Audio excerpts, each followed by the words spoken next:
ஒரு சில அறிவிப்புகளை உங்களுக்கு நான் சொல்லும்படி விரும்புகிறேன். ஆண்டுடைய பெரிதான கிருபையில் நம்முடைய வேதாகம கல்லூரியினுடைய பட்டமளிப்பு ஆராதனை வருகிற புதன்கிழமை வேதாகம கல்லூரி மாணவர்களுக்கான இந்த 9வது ஆண்டை நாம் 9வது அணியினருக்குரிய பட்ட படிப்பை அவங்க நிறைவு செய்கிறாங்க. அதுக்காக அநேக ஜெபித்தீர்கள். வருகிற புதன்கிழமை அதனுடைய கிராஜுவேஷன் சர்வீஸ் நடைபெறும். இதே பகுதியில், வலசரவாக்கம் பகுதியில் நவீன் மஹால் என்ற அந்த ஹாலில் நாம் அந்த ஆராதனை நடத்த இருக்கிறோம். சரியாக மாலையில் 5:30 மணிக்கு அந்த ஆராதனை ஆரம்பித்து 8 மணிக்கெல்லாம் அதை நாம் நிறைவு செய்ய இருக்கிறோம். வர வழியிலே தான் வலசரவாக்கம் பகுதியில் மெயின் ரோட்டில் அந்த மண்டபம் இருக்குது, அந்த ஹால் இருக்குது. நீங்கள் எல்லாரும் வரும்படி உங்களை அன்பாக கேட்டுக்கொள்கிறேன். அதில் குறிப்பாக புதிய மாணவர்களாக சேர விரும்புகிறவர்கள் நீங்கள் அந்த ஊழியத்தில் நீங்கள் பங்கெடுக்கலாம். அப்படி நான் அடுத்த பேட்சில் நான் ஜாயின் பண்ணுறேயா அப்படின்னு சொல்கிறவங்க பாஸ்டர்மாக்கிட்ட நோட்டீஸ் இருக்குது. ஜாயின் பண்ணுறவங்க மட்டும் நோட்டீஸ் வாங்கிட்டு போங்க. எல்லாருக்காகவும் நான் நோட்டீஸ் போடலை. அடுத்த பேட்சில் நானும் வரேன் அப்படின்னு சொல்கிறவங்க நீங்கள் என்ன செய்யணும், அந்த நோட்டீஸ் வாங்கிட்டு போங்க. அல்லது வேறு யாராவது வேதாகமத்தை கற்றுக்கொள்ளணுன்னு விரும்புகிறவங்களுக்கும் நீங்கள் என்ன செய்யலாம், கொண்டு போய் அதை நீங்கள் கொடுக்கலாம். அதை நாம் இலவசமாக ஜனங்களுக்கு அதை நாம் சொல்லி கொடுக்குறோம். கர்த்தர் நமக்கு சொல்லியிருக்கிறார், இலவசமாய் பெற்றீர்கள், இலவசமாய் சொல்ல மாட்டீங்களே, கொடுங்கள் என்று சொல்லியிருக்கிறார். ஆகவே நாம் கொடுக்க அழைக்கப்பட்டிருக்கிறோம். இந்த காரியத்தை நீங்கள் மனதில் வைத்து கொண்டு வேதாகமம் கிடைக்கக்கூடாத ஒரு பஞ்ச காலத்தில் நாம் இருக்கிறோம் என்பதை தெய்வ மக்கள் மறந்துவிடக்கூடாது. இப்போ பைபிள் அந்த சொசைட்டியில் குறிப்பாக இந்த வேதாகமத்தை அச்சடிக்கிற அந்த காரியங்களில் இப்போ கொஞ்சம் கொஞ்சமாக அந்த ப்ராடக்டை நிறுத்திடுறாங்க. வேதாகமத்தை அச்சடிக்கிற அந்த காரியங்கள் கொஞ்சம் கொஞ்சமாக நிறுத்தப்படுகிறது. காரணம், அந்த பேப்பருடைய காஸ்ட்டு பார்க்குறாங்க. இப்போ எல்லோரும் அந்த மொபைல் ஆப்ஸ் மூலமாக பைபிள் பார்க்க ஆரம்பித்ததுனால வேதாகமத்தினுடைய தயாரிப்பினுடைய எண்ணிக்கையை கொஞ்சம் கொஞ்சமாக குறைச்சிக்கிட்டே வராங்க. ஆகவே வேதாகமம் கிடைக்கக்கூடாத ஒரு பஞ்ச காலத்தை நாம் எதிர்நோக்கி இருக்கிறபடினால் காற்றுள்ள போதே தூற்றிக்கொள்ளுங்கள் என்று சொல்லுவாங்கள்ல, இருக்கும்போதே அந்த வாய்ப்புகளை பயன்படுத்தி கொள்ளுங்கள். அடுத்த மாதத்தில், அக்டோபர் மாதத்தில் அடுத்த பேட்ச் நாம் ஆரம்பிப்போம். ஆகவே சபை மக்கள் இதை நீங்கள் மனதில் வைத்து கொண்டு உங்களுக்கு தெரிந்தவர்களுக்கு அறிமுகம் செய்து வையுங்கள். கர்த்தருடைய நாமம் மகிமைப்படுவதாக. அதற்கு தேவைகள் அதிகமாக இருக்குது. அந்த தேவைகளுக்காக ஜெபம் பண்ணுங்க. அதற்காக கொடுக்க முடிந்தவர்கள் நீங்கள் கொடுத்து உதவலாம். கர்த்தர் நமக்கு உதவி செய்வாராக. ஹல்லேலூயா. இந்த லாக்டவுன் இந்த 15ஆம் தேதியோடு முடியுதுன்னு நினைக்கிறேன். முதலமைச்சர் நாளைக்கு ஆலோசனை செய்கிறாங்க. ஆகவே அடுத்த வாரம் எப்படி ஆராதனை இருக்கும்னு தெரியல.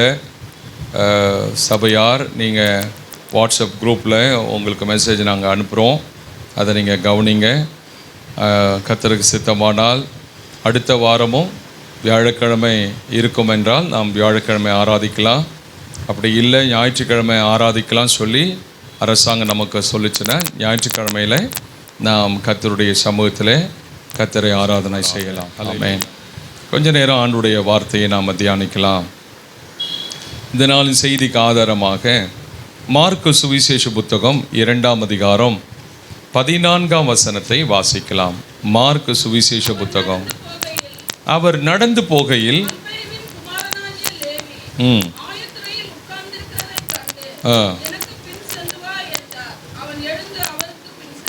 மார்க்கு சுவிசேஷ புத்தகம் 2ஆம் அதிகாரம் 14ஆம் வசனம். மார்க் 2ஆம் அதிகாரம் 14ஆம் வசனம். அவர் நடந்து போகையில் அல்பேவின் குமாரனாகிய லேவி ஆயத்துறையில் உட்கார்ந்திருக்கிறதை கண்டு, எனக்கு பின் சென்று வா என்றார். அவன் எழுந்து அவருக்கு பின் சென்றான். இந்த நாளின் செய்தியின் தலைப்பு, இயேசுவை பின்பற்று. ஹல்லேலூயா. செய்தியின் தலைப்பு, இயேசுவை பின்பற்றி வா. ஆண்டவராகிய இயேசு கிறிஸ்து இந்த பூமியிலே வந்து 33.5 ஆண்டுகள் உயிர் வாழ்ந்தார். அதில் 3.5 ஆண்டுகள் அவர் தேவனுக்கு அடுத்த காரியங்களில் அவர் சேவை செய்ய ஆரம்பிக்கிறார். அப்படி சேவை செய்யும் பொழுது அவரை பின்பற்றி வருகிற சீஷர்களுக்கு அதிக முக்கியத்துவத்தை கொடுத்தார். ஹல்லேலூயா. அவர் ஊழியத்துக்கு வந்த ஆரம்பத்தில் தம்மை பின்பற்றி வரக்கூடிய சீஷர்களுக்காக இரவெல்லாம் அவர் ஜெபித்து கொண்டிருக்கிறதை நாம் பார்க்கிறோம். லூக்கா சுவிசேஷ புத்தகம் 6ஆம் அதிகாரம் 11-12 வசனத்தில் நான் வாசிக்கும் பொழுது அவர் இரவெல்லாம் அவர் ஜெபித்து கொண்டிருந்தாராம். பொழுது விடுகையில் அவர் 12 பேரை தம்மிடத்தில் வரவழைத்து அவர்களை அப்போஸ்தலர்களாக நியமிக்கிறார். ஆண்டவர் தம்முடைய ஜனங்களை தெரிந்து கொண்டதனுடைய மிக முக்கியமான நோக்கம் அவரை பின்பற்று. ஹல்லேலூயா. அவரை பின்பற்றுவதற்காகத்தான் இயேசு சீஷர்களை தெரிந்து கொண்டார். இப்போ இன்றைக்கு உங்களை என்னையும் ஆண்டவர் தெரிந்து கொண்டதனுடைய மிக முக்கியமான நோக்கம் இயேசுவை பின்பற்று. அப்படி முதல் சீஷர்கள் மத்தேயு சுவிசேஷ புத்தகம் 4ஆம் அதிகாரம் 19ஆம் வசனத்தை வாசிக்கும் பொழுது ஆண்டவர் தன்னை 2 சீஷர்களை அழைக்கிறார். பேதுரு யாக்கோபு அவங்க மீன் பிடித்து கொண்டிருக்கும் போது அவர்களை அழைக்கிறார். என் பின்னே வாருங்கள், உங்களை மனுஷரை பிடிக்கிறவர்களாக்குவேன். மத்தேயு 4:19 இயேசு அதை குறிப்பிடுகிறார். என் பின்னே வாருங்கள். அது மட்டுமல்லாமல் லூக்கா சுவிசேஷ புத்தகம் 5ஆம் அதிகாரம் 10ஆம் வசனத்தை பேதுருவை முழு நேர ஊழியத்துக்காக அழைக்கிறார். என்னை பின்பற்றி வா, நான் உன்னை மனுஷனை பிடிக்கிறவனாக்குவேன் என்று சொல்லுகிறார். ஹல்லேலூயா. ஆண்டவர் இந்த லேவியும் கர்த்தர் அழைக்கிறார், எனக்கு பின் சென்று வா. லேவியும் தேவன் அழைக்கிறார். இந்த லேவி தான் அவனுக்கு மறுபேர் இருக்கு, மத்தேயு. Price the Lord. இந்த லேவி ஆயத்துறையில் அவன் ஆயக்காரனாக அவன் பணியாற்றி கொண்டிருக்கிறான். ஆயக்காரர் என்பது வரி வசூல் செய்கிற ஒரு மிக முக்கியமான தொழில். யூதர்கள் விரும்பாத ஒரு தொழில். ரோமர்களுக்காக செய்யக்கூடிய ஒரு வேலை அது. Price the Lord. யூதர்களால் நிராகரிக்கப்பட்ட கூட்டத்தாரில் இந்த ஆயக்காரர்களும் அடங்குவர். காரணம், அவர்கள் அநியாயமாய் வரி வசூல் செய்கிறவங்களாம். லூக்கா 19ஆம் அதிகாரத்தில் சகியு என்ற ஒரு ஆயக்காரனை குறித்து சொல்லப்பட்டிருக்கிறது. அவன் எப்படி வரி வசூல் செய்கிறானா, அநியாயமாய் வரி வசூல் செய்கிறவனா. அப்படி யூதர்கள் மத்தியில் அநியாயமாய் வரி வசூல் செய்து ரோமர்களுக்கு கொண்டு போய் அதை கொடுப்பான். ஆகவே அருமையான கர்த்தருடைய பிள்ளைகளே, இந்த ஆயக்காரனுடைய வேலையை யூதர்கள் வெறுக்கிறார்கள்.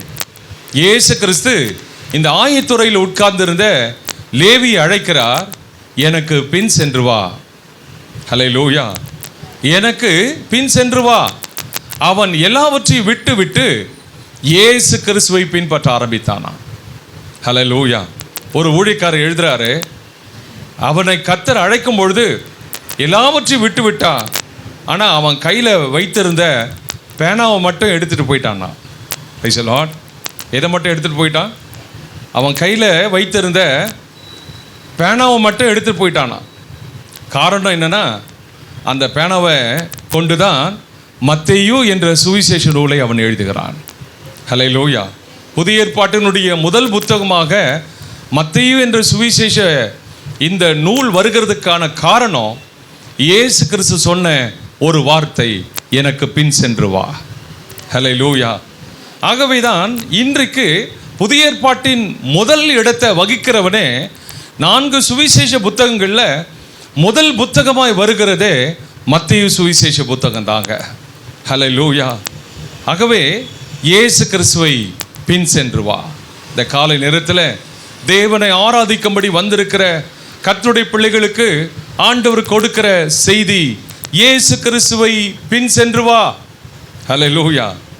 இயேசு கிறிஸ்துவை பின் செல்வதற்கான சில காரியங்களை நாம் பார்க்கணும். நம்ம யாரை பின்பற்றுகிறோம் என்பதனுடைய தெளிவு நமக்கு இருக்கணும். இதில் ஒரு 3 காரியத்தை சொல்கிறேன்.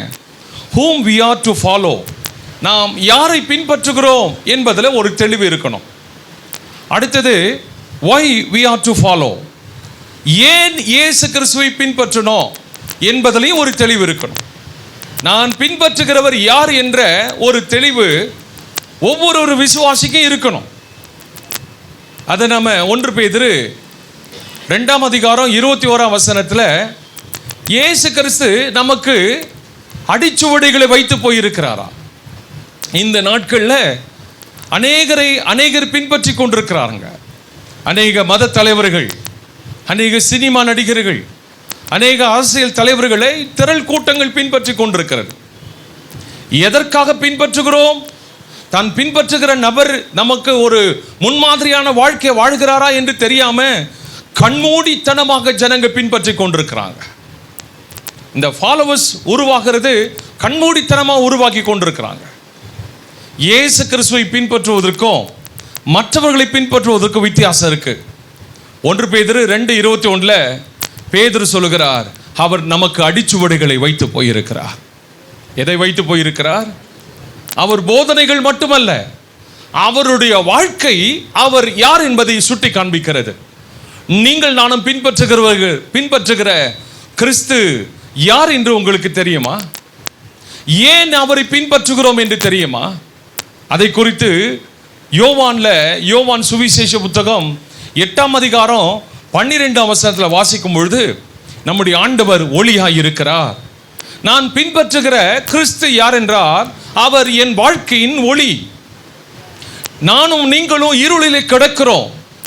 இருளில் இருக்கிற ஜனங்களுக்கு வெளிச்சம் தேவை. இயேசுதான் அந்த வெளிச்சத்தை கொடுக்கிறவர்.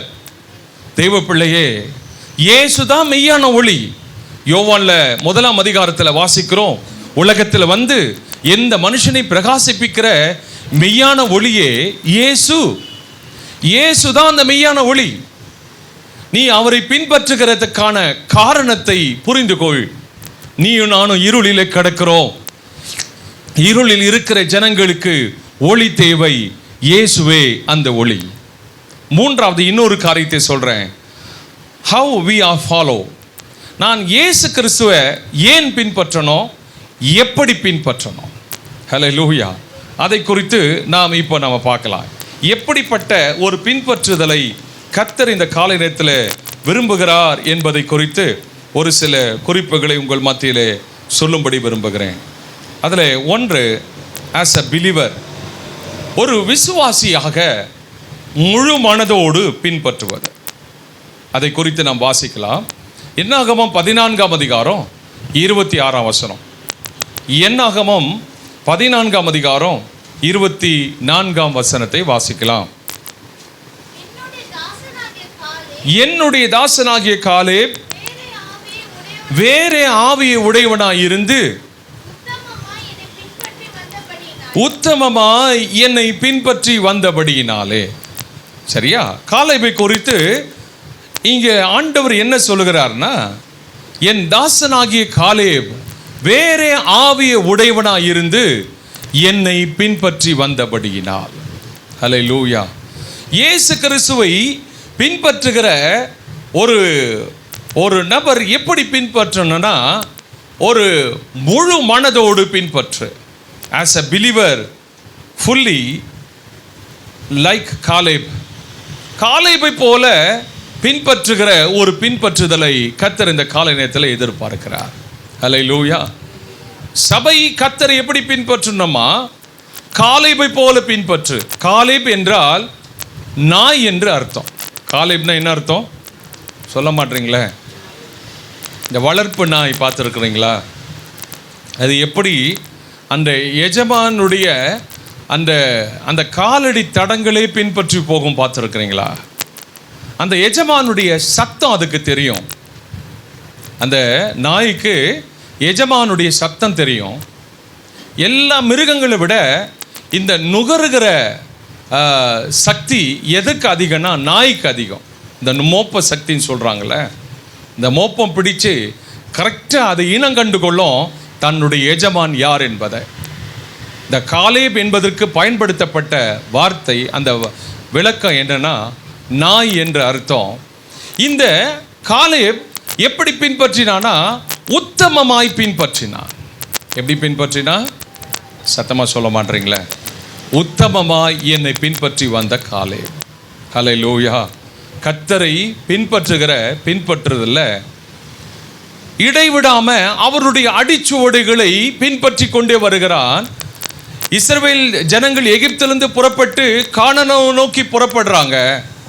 எகிப்திலிருந்து புறப்பட்ட எல்லாரும் வனாந்திரத்தில் அழிகிறார்கள். 2 பேர் மட்டும் கானானை சுதந்தரிக்கிறார்கள். அதில் ஒருவன் யோசுவா, மற்றொருவன் காலேப். இந்த 2 பேர்ல காலேபை குறித்து பார்க்கிறோம். அவனை குறித்து வேதம் சொல்லுகிறது, என்னை உத்தமமாய் பின்பற்றி வந்த காலேப். Price the Lord. இப்போ மற்றவங்க பின்பற்றுவதற்கும் காலை பின்பற்றுக்கும் வித்தியாசம் இருக்கு. காலேபுக்குள் இருக்கிற ஆவியை குறித்து சொல்லுகிறார். அவனுடைய ஆவி எப்படிப்பட்டதுன்னா வேறே ஆவி. என்ன ஆவி? ஆவினா இருதயம் அர்த்தம். ஆவினா என்ன அர்த்தம்? இருதயம். வேறே ஆவினா என்ன அர்த்தம்னா மற்றவங்க எல்லாருக்குள்ளும் இருக்கிற ஆவி என்னன்னா அடிமைத்தனத்தின் ஆவி. எல்லாரும் எகிப்திலிருந்து வராங்க, சரீர பிரகாரமாகத்தான் எகிப்தை விட்டு வெளியே வராங்க. மனப்பூர்வமாக எகிப்தை விட்டு வெளியே வரல. அவங்களுடைய மனசெல்லாம் எகிப்தில் வச்சுட்டு தான் வெளியே வர்றாங்க. அவங்களுடைய முகங்கள் கானானை நோக்கி இருக்கிறது, அவங்களுடைய இருதயமோ எகிப்துக்கு திரும்பி இருக்கிறது என்று சொல்லுகிறார். ஆகவே அருமையான கர்த்தருடைய பிள்ளைகளே, இதுல வித்தியாசப்பட்டவன் யாருன்னா இந்த காலேப். காலேப் எகிப்திலிருந்து வெளியே வருகிறான். எகிப்துக்கு அவன் திரும்பவே இல்லை. அவனுடைய இருதயம் எகிப்துக்கு திரும்பல. அவனுடைய முகமும் கானானை நோக்கி இருக்கு, அவனுடைய இருதயமும் கானானை நோக்கி இருக்கு. ஆகவே கர்த்தர் இந்த காலை நேரத்தில் சொல்லுகிறார், அவரை பின்பற்றி வா. எப்படி பின்பற்று? காலேபை போல முழு மனதோடு பின்பற்று. ஹல்லேலூயா. Praise the Lord. இயேசு கிறிஸ்து ஏசாயா மூலமாக ஆண்டவர் ஜனங்களை எச்சரிக்கிறார். இந்த ஜனங்கள் தங்கள் உதடுகளினால் என்னிடத்தில் சேருகிறார்கள், அவர்கள் இருதயமோ எனக்கு தூரமாய் இருக்கு என்று சொல்லுகிறார். தேவனை எப்படி ஜனங்கள் சேருகிறார்களா? உதடு அளவிலே அவர்கள் வாயினாலே கர்த்தரை துதிக்கிறார்கள், அவர்கள் இருதயங்களோ பிரைஸ் தி லார்ட் இன்னைக்கு ஆண்டவரை பின்பற்றி வந்து கொண்டிருக்கிறேன் என்று சொல்லுகிற ஒரு கர்த்தருடைய பிள்ளைனுடைய இருதயம், அவங்களுடைய சிந்தை ஹல்லேலூயா இயேசு கிறிஸ்துவை பின்பற்றுகிற ஒரு காலேப். வேறே ஆவியுடையவனாய் பின்பற்றுகிறான். கர்த்தர் இந்த காலை நேரத்தில் நம்மை எதிர்பார்க்கிறார், நீ என்னை பின்பற்றி வா. ஹல்லேலூயா. நீ என்ன செய்? இயேசுவையே பின்பற்று. சரிங்களா? 2வது, இயேசு கிறிஸ்துவை எப்படி பின்பற்று? Has a children. ஒரு பிள்ளைகளைப் போல அவரை பின்பற்று. வாசிக்கலாம். எபேசியருக்கு நிருபம் 5ஆம் அதிகாரம் 1ஆம் வசனம். எபேசியர் 5. நீங்கள் பிரியமான பிள்ளைகளைப் போல தேவனை பின்பற்றுகிறவர்களாகி. அடுத்தது, ஒரு கர்த்தருடைய பிள்ளை ஆண்டவரை எப்படி பின்பற்றணும் அப்படின்னு சொல்லி எபேசியர் 5ல் சொல்கிறார், பிரியமான பிள்ளைகளைப் போல தேவனை பின்பற்றவர்களாகி. ஹல்லேலூயா. என்ன பிள்ளைகளா? பிரியமான பிள்ளைகளைப் போல. இதுதான் இயேசு கிறிஸ்து சொல்லுகிறார். மத்தேயு 15ஆம் அதிகாரத்தில் நம்ம அதை பார்க்குறோம். ஒரு சிறு பிள்ளையை தனக்கு முன்பாக நிறுத்துகிறார். இந்த பிள்ளை போல் ஆகாவிட்டால் தேவனுடைய ராஜ்யத்தில் பிரவேசிக்க மாட்டான் என்று இயேசு சொல்லுகிறார்.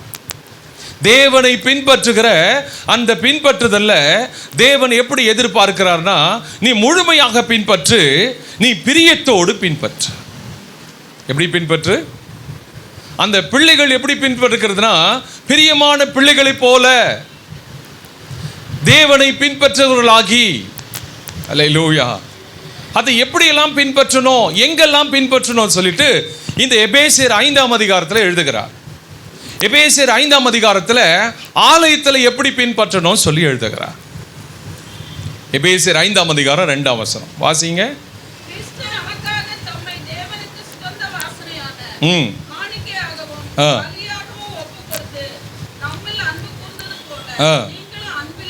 இந்த பின்பற்றுகிறதனுடைய எல்லைகள் இருக்கு. எபேசியர் 5:2 ஒரு கர்த்தருடைய பிள்ளை ஆலயத்தில் எப்படி பின்பற்றணும் சொல்லி பேசுகிறார். அடுத்தது, இந்த சமுதாயத்தில் எப்படி பின்பற்றணும் சொல்லி பேசுகிறார். எபேசியர் 5ஆம் அதிகாரம் வாசிங்க, 8ஆம் வசனத்தை வாசிங்க. முற்காலத்தில் நீங்கள்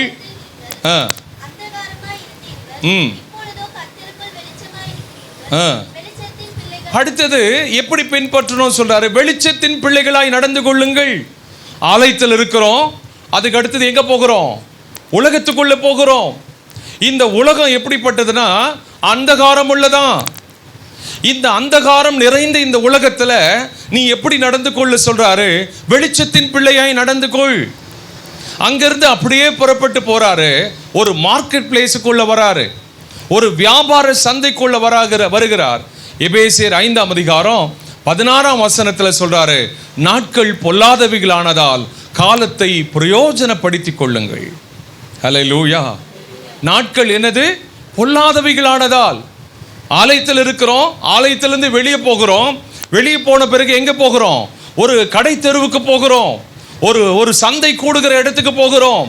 அந்த சந்தை கூடுகிற இடத்துல அங்க வியாபாரி தன்னுடைய வியாபார பொருட்களை கூவி அழைக்கிறான், சீக்கிரம் வந்து வாங்கிக்கோ, நாட்கள் முடிய போகிறது, வாய்ப்புகள் முடிய போகிறது, வாய்ப்பை பயன்படுத்திக் கொள்ளுங்கள் என்று சொல்லி வியாபாரிகள் எல்லாம் தங்கள் வியாபார பொருட்களை கூவி அழைக்கிறது போல இங்கே எபேசியர் 5:16 பவுல் அப்போஸ்தலன் ஒரு காரியத்தை கூவி அழைக்கிறார்.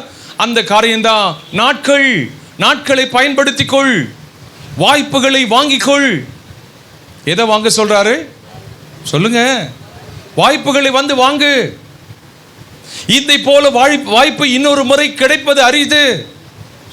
இயேசு கிறிஸ்துவை தேடக்கூடிய காலம், இயேசுவுக்காக சேவை செய்ய வேண்டிய காலம், தேவனுக்காக பற்றி எரிகிற காலம் இது. வாய்ப்புகளை தவறவிடாதே, வாய்ப்புகளை வந்து வாங்கு என்று சொல்லுகிறார் எபேசியர் 5:16. ஹல்லேலூயா. ஒரு மார்க்கெட் பிளேஸில் எப்படி நடந்துக்கணும்னு பேசுறாரு. அதுக்கு அடுத்தது 21ஆம் வசனத்திலிருந்து குடும்பத்தை பற்றி பேசுறாரு. குடும்பத்தில் கணவன் மனைவி எப்படி இருக்கணும்னு சொல்லி எபேசியர் 5ஆம் அதிகாரம் 21 பேசுறார். ஒரு குடும்பத்தில் எப்படி நடந்து கொள்ளணும் அப்படின்னு சொல்லி பேசுகிறார். எபேசியர் 6ஆம் அதிகாரத்தில் பிள்ளைகள் எப்படி பெற்றோருக்கு கீழ்ப்படிந்து நடக்கணும்னு சொல்லி பேசுகிறார். 6ஆம் அதிகாரம் 3ஆம் வசனத்தில் பிள்ளைகளை கோபப்படுத்த கூடாது என்பதை பெற்றோருக்கும் அறிவுரை சொல்லுகிறார். அடுத்தது 5-6ஆம் வசனத்தில் ஒரு எஜமான் வேலைக்காரனை எப்படி நடத்தணும், ஒரு வேலைக்காரன் எஜமான இடத்துல எப்படி நடந்து கொள்ளணும்னு சொல்லி பேசுகிறார். 10ஆம் வசனத்திலிருந்து நீங்கள் வாசித்து பார்த்தீங்கன்னா ஒவ்வொரு விசுவாசியும் ஒரு யுத்த களத்தில் நிற்கிறோம், ஒரு போராட்டம் உண்டு, தீங்கு நாளும் உண்டு என்று பேசுகிறார். தேவனுடைய சர்வாயுத வர்க்கத்தை தரித்து கொள்ளுங்கள் என்று சொல்லுகிறார். 18ஆம் வசனத்தில் சகல பரிசுத்தவான்களுக்காக வேண்டிக் கொள்ளுங்கள் என்று சொல்லி முடிக்கிறார். பிரியமான பிள்ளைகளைப் போல நடந்து கொள். ஹல்லேலூயா. ஆண்டவரை பின்பற்று. எப்படி பின்பற்றுவா? காலேபை போல ஒரு நாய் எப்படி தன்னுடைய எஜமானுடைய காலடி தடங்களை அவன் போகிற இடமெல்லாம் போயிட்டு இருக்கோம். பார்த்துருக்கீங்களா? இந்த வோடஃபோன் விளம்பரம் போடுவாங்க, பார்த்துருக்கீங்களா? ஒரு நாய் வருமே, அந்த நாய் விலையே லட்சக்கணக்கில் போதான். அது என்னப்பா 25,000. ஹல்லேலூயா. அந்த நாய் ஓடிட்டே இருக்கும். அவன் எஜமான்லாம் எங்கெல்லாம் ஓடுறானோ என்ன பண்ணும், அங்கெல்லாம் ஓடுவான். அருமையான கர்த்தருடைய பிள்ளைகளே, இன்றைக்கு இயேசு கிறிஸ்துவை பின்பற்றுகிற ஒரு கூட்டத்தை ஆண்டவர் விரும்புகிறார். அவருடைய சுவாசம் இருக்கு, அவருடைய சுவாசத்தை பின்தொடர்கிறவர்கள்.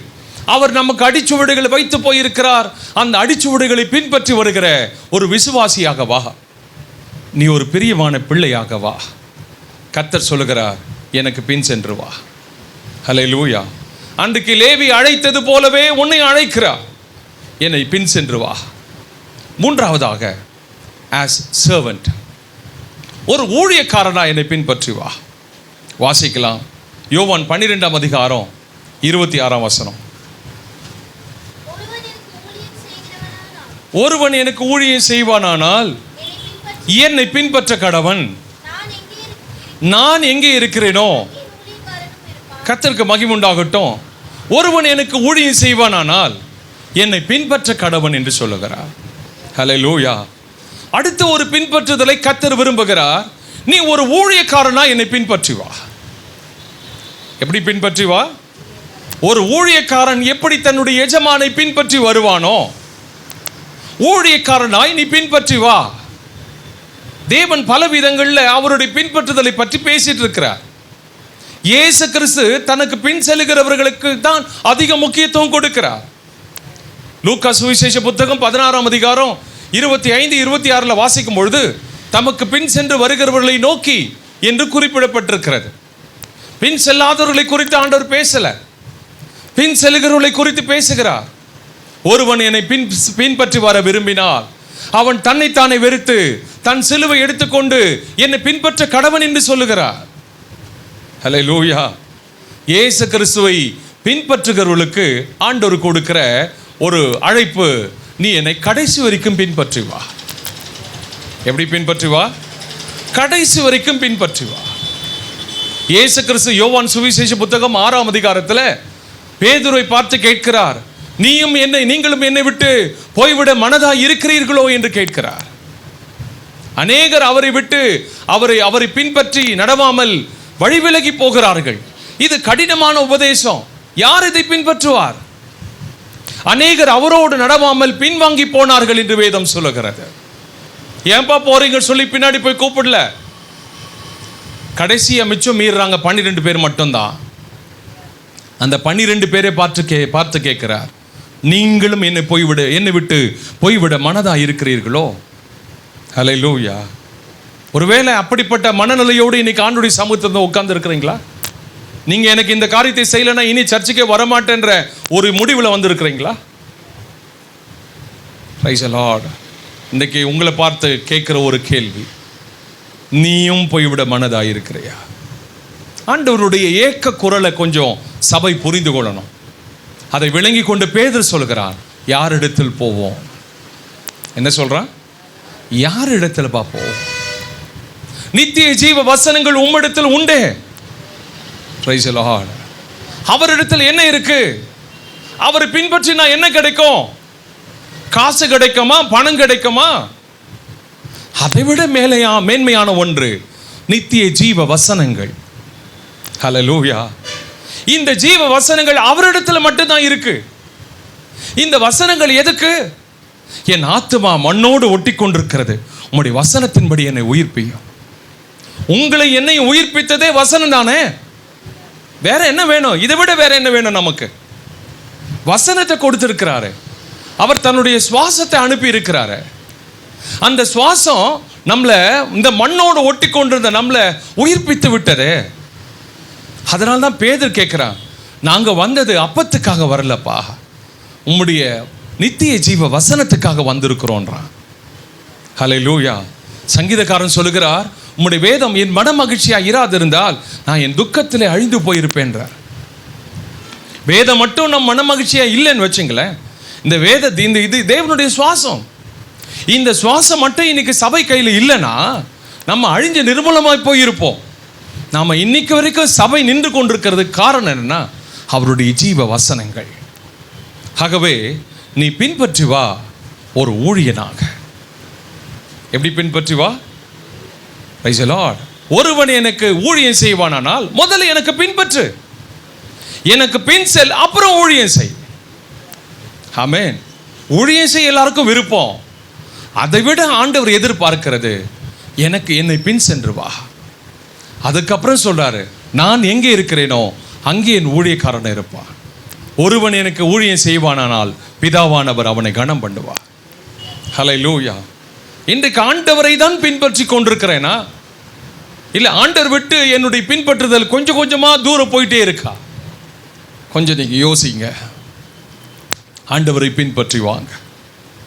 எது இருந்தாலும் இல்லாவிட்டாலும், எது கொடுத்தாலும் கொடுக்காவிட்டாலும், என்கிட்ட இருக்கிற எல்லாமே என்னை விட்டு தூரப்பட்டு போனாலும் இயேசு கிறிஸ்துவை கடைசி மூச்சு வரைக்கும் பின்பற்றி கொண்டே இருப்பேன் என்ற ஒரு வைராக்கியம் உள்ள ஒரு விசுவாசிகள் தான் இன்றைய சபைக்கு தேவை.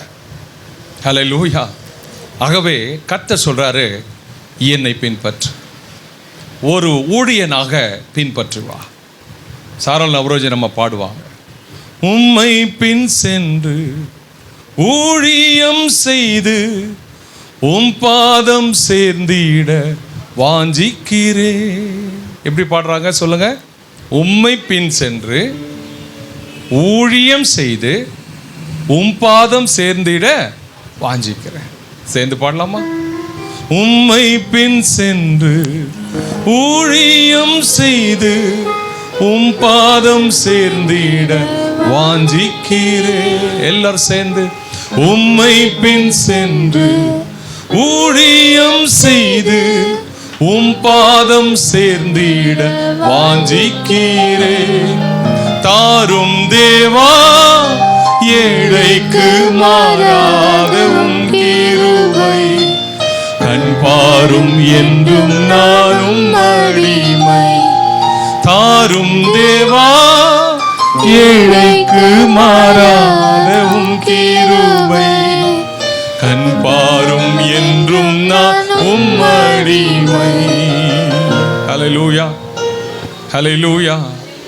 ஆண்டவர் குறிப்பிடுகிறார், என்னை பின்பற்றி வா ஒரு ஊழியனாக. நான்காவதாக, ஒரு மந்தையாக பின்பற்று. ஆஸ் ஷீப், ஒரு மந்தை மேய்ப்பனை எப்படி பின்பற்றுவோமோ அதை போல பின்பற்று. வாசிக்கலாம் யோவான் சுவிசேஷ புத்தகம் 10ஆம் அதிகாரம் 27ஆம் வசனம். யோவான் 10:27. என் ஆடுகள் என் சத்தத்துக்கு செவி கொடுக்கிறது, நான் அவைகளை அறிந்திருக்கிறேன், அவைகள் எனக்கு பின் செல்லுகிறது. ஹல்லேலூயா. இயேசு கிறிஸ்துவை பின்பற்றுகிறது. அதற்கான எப்படி பின்பற்ற வேண்டும் என்ற வரைமுறைகளை கர்த்தர் வைத்திருக்கிறார். என் ஆடுகள் என் சத்தத்துக்கு செவி கொடுக்கிறது, அவைகள் எனக்கு பின் செல்கிறது. ஹல்லேலூயா. ஒரு ஆடுகள் ஒரு மந்தை எப்படி மேய்ப்பனை பின்தொடர்கிறதோ அதை போல இயேசு கிறிஸ்துவை ஒரு மந்தையை போல பின்பற்றி வா என்பதை பரிசுத்த வேதாகமத்தில் யோவான் 10:27 இயேசு கிறிஸ்து குறிப்பிடுகிறார். இயேசு கிறிஸ்து நல்ல மேய்ப்பன் என்பதை யோவான் 10ஆம் அதிகாரம் 11ஆம் வசனத்தில் குறிப்பிடுகிறார். அவர் நல்ல மேய்ப்பன். நல்ல மேய்ப்பன் தன் ஆடுகளுக்காக ஜீவனை கொடுக்கிறார். எபிரேயர் 11ஆம் அதிகாரம் 20-21ஆம் வசனத்தில் அவர் பெரிய மேய்ப்பன்.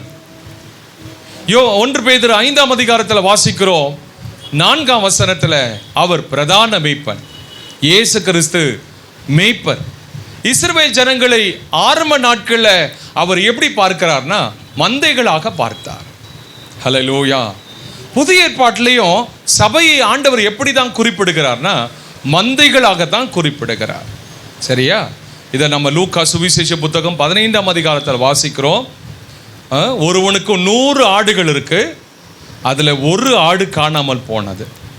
அந்த காணாமல் போன ஆடு என்பது தான் சபையாகி நீங்கள் நானும். மற்ற 99 ஆடுகள் என்பது யூதர்கள். அந்த ஒரு ஆட்டை தேடி இயேசு வந்தார். காணாமல் போன ஆடுகளாகிய இஸ்ரவேல் வீட்டாரிடத்துக்கு போங்கள் என்று சொன்னார். ஹல்லேலூயா. இஸ்ரவேல் ஜனங்கள் என்பது யாருன்னா ஆடுகள். ஆண்டவரை குறித்து எப்படி அழைக்கிறார் என்பதான் சங்கீதத்தில் வாசிக்கிறோம். இஸ்ரவேலரின் மேய்ப்பரே என்று சொல்லப்பட்டிருக்கிறது. ஹல்லேலூயா. அவர் யாருன்னா இஸ்ரவேல் என்ற ஜனங்களை மேய்க்கிற ஒரு மேய்ப்பன். நாம் எல்லாரும் அவருடைய மேய்ச்சலின் ஆடுகளாய் இருக்கிறோம். சங்கீதம் 23ஆம் சங்கீதத்தில் அந்த நல்ல மேய்ப்பனை குறித்து பார்க்கிறோம். அவர் அமர்ந்த தண்ணீர்கள் அண்டையில் என்னை கொண்டு போய் விடுகிறார். யோவான் 10ஆம் அதிகாரம் முதல் 4 வசனத்தில் வாசிக்கிறோம். அந்த நல்ல மேய்ப்பன் அந்த ஆடுகளுக்காக தன் வாசலை திறக்கிறான், அவைகளை அழைத்து கொண்டு செல்கிறான். உமது கோலும் உமது தடியும் என்னை தேற்றும். ஆடுகளுக்கு மேய்ப்பன் கூடவே தான் இருக்கணும். இந்த ஆடுகளும் மேய்ப்பன் கூடவே தான் இருக்கணும். காரணம், ஆடுகளுக்கு பார்க்கும் திறன் குறைவு. ஆடுகளுக்கு என்ன திறன் குறைவு? சத்தமா சொல்லுங்க. பார்க்கும் திறன் குறைவு. மங்கின பார்வை உள்ளது, தெளிவான பார்வை இல்லாதது, சீக்கிரத்தில் வழிமாறி போகக்கூடியது தான் மந்தை. ஜனங்களாகிய நாம கூட சீக்கிரத்தில் வழிமாறி போகக்கூடியவர்கள் தான் நாம. ஹல்லேலூயா. சபை என்ற ஒரு அமைப்புக்குள்ள நாம மட்டும் இல்லைன்னா என்னைக்கோ வழி மாறி போயிட்டு இருப்போம் தெரியுமா? எத்தனை பேர் அதை ஏற்றுக்கொள்றீங்க?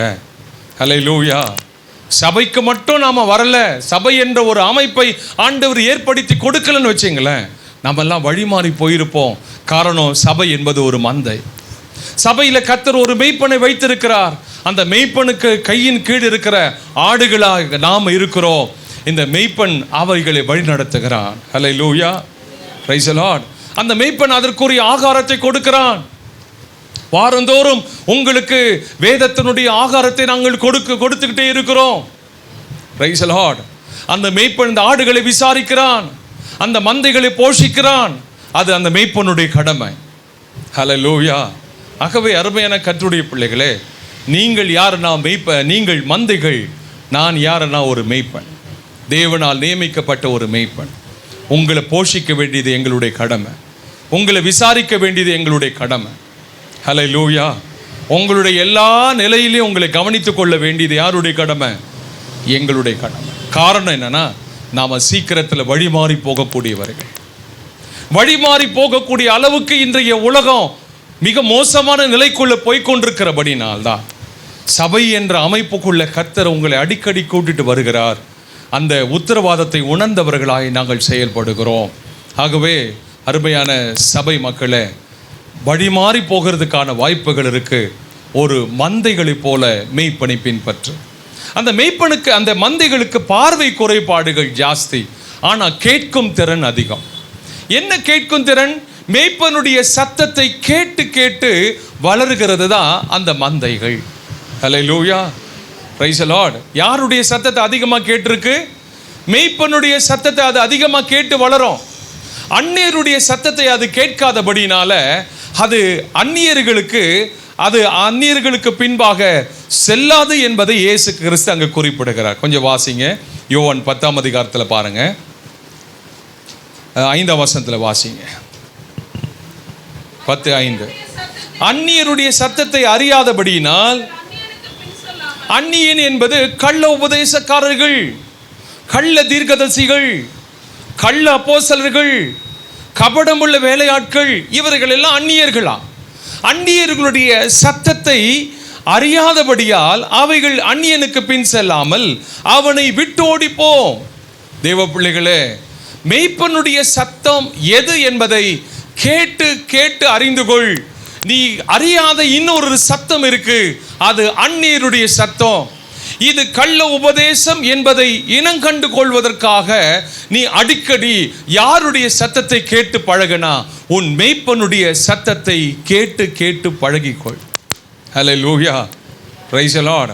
அதனால்தான் கர்த்தர் சாமுவேலோடு பேசுகிறார். சாமுவேலே சாமுவேலே என்று கூப்பிடுகிறார். கர்த்தர் கூப்பிட்டாலும் அவன் எங்க வந்து நின்னான் தெரியுமா? ஏலியினிடத்தில் தான் வந்து நின்று, என்னை கூப்பிட்டீரா, என்னை கூப்பிட்டீரா என்று கேட்கிறார்.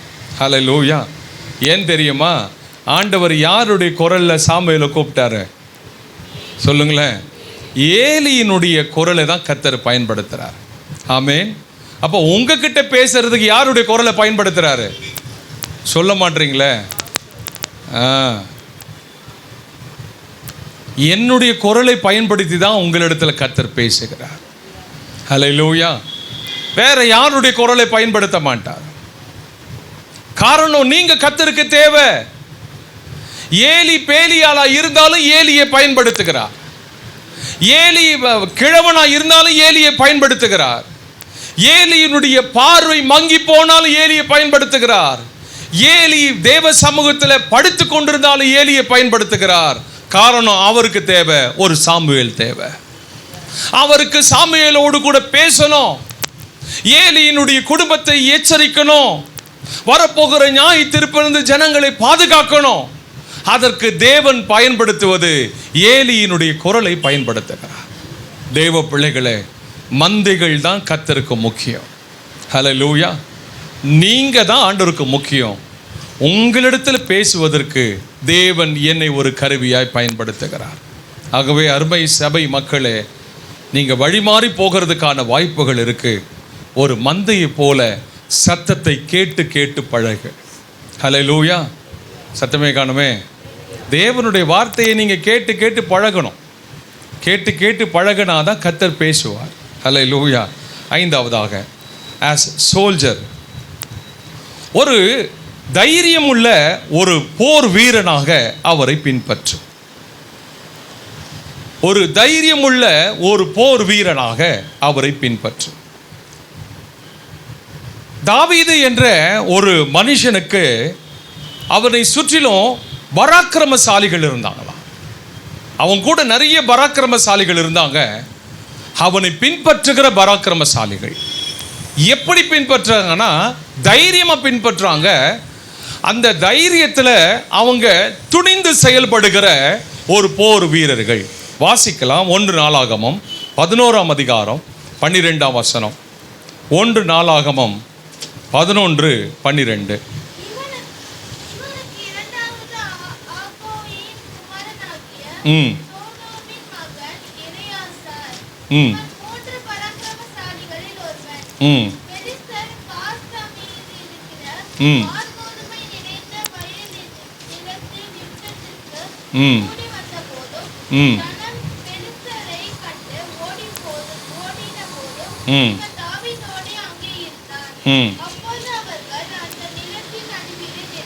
சரி, இப்போ கவனிங்க. தாவீது ஒரு காரியத்தை சொல்வார். வாசிங்க 17ஆம் வசனத்தை வாசிங்க.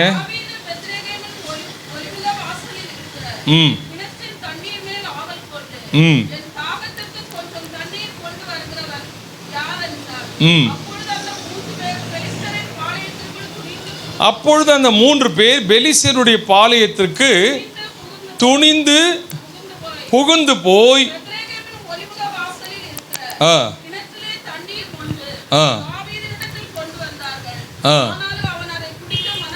தாவீதுக்கு ஒரு பசி இருக்கு. தாவீது என்ற ஒரு பராக்கிரமசாலி, அவன் ஒரு போர் வீரன்.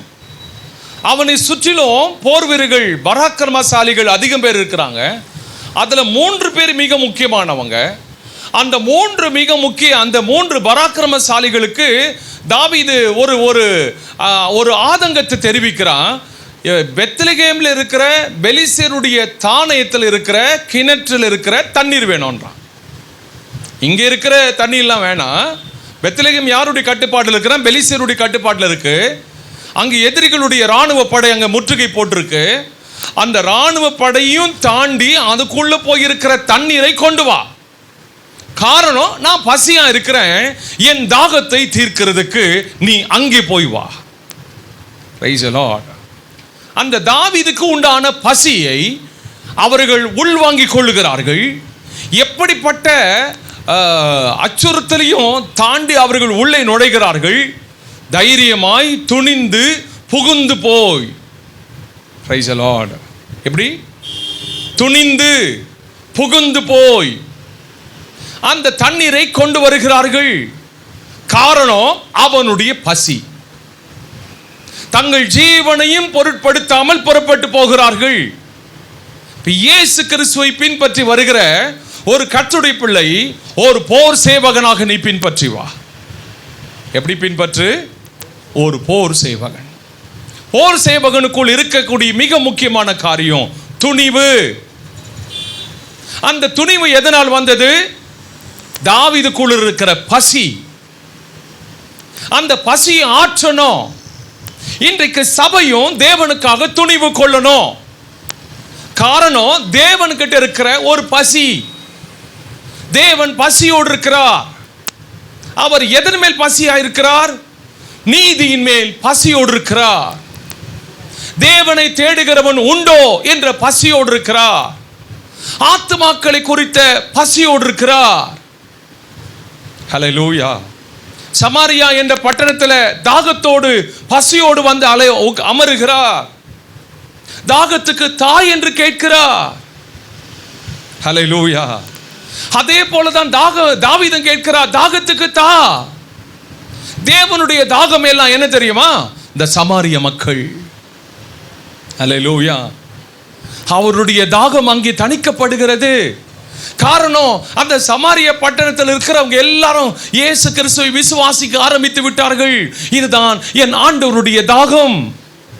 இந்த தாகத்தை தணிக்கிறதுக்கு துணிவு நிறைந்த போர் வீரர்கள் தேவை. ஹல்லேலூயா.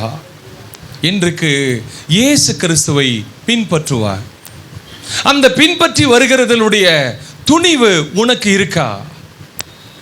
அந்த தைரியம் உனக்கு இருக்கா? Price the Lord. 3 பராக்கிரமசாலிகள் துணிந்து போகிறார்கள்.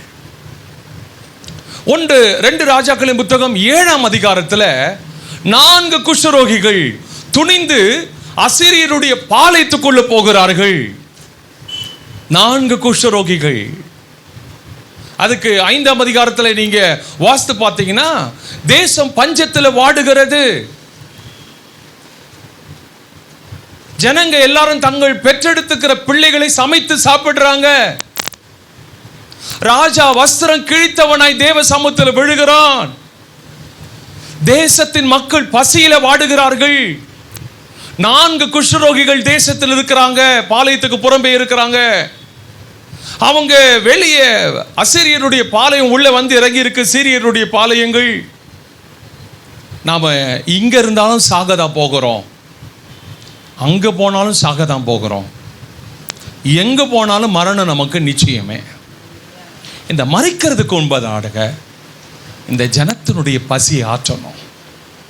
ஹல்லேலூயா. எதுக்கு முன்பதாக? சாகிறதுக்கு முன்பதாக. அந்த 4 பேர் சொல்லிட்டு போறா, இங்க இருந்தாலும் சாக தான் போகிறோம், எங்க அங்க போனாலும் சாக தான் போகிறோம். எத்தனை பேர் அதை ஏற்றுக்கொள்றீங்க? சாவு இல்லாத இடம் சொல்லுங்க பார்க்கலாம். சாவே இல்லாத இடம் சொல்லுங்க பார்க்கலாம். இந்த உலகத்தில் எங்குமே கிடையாது. ஹல்லேலூயா. எங்க இருந்தாலும் மரணம் என்பது ஒரு நாள் நிச்சயமே.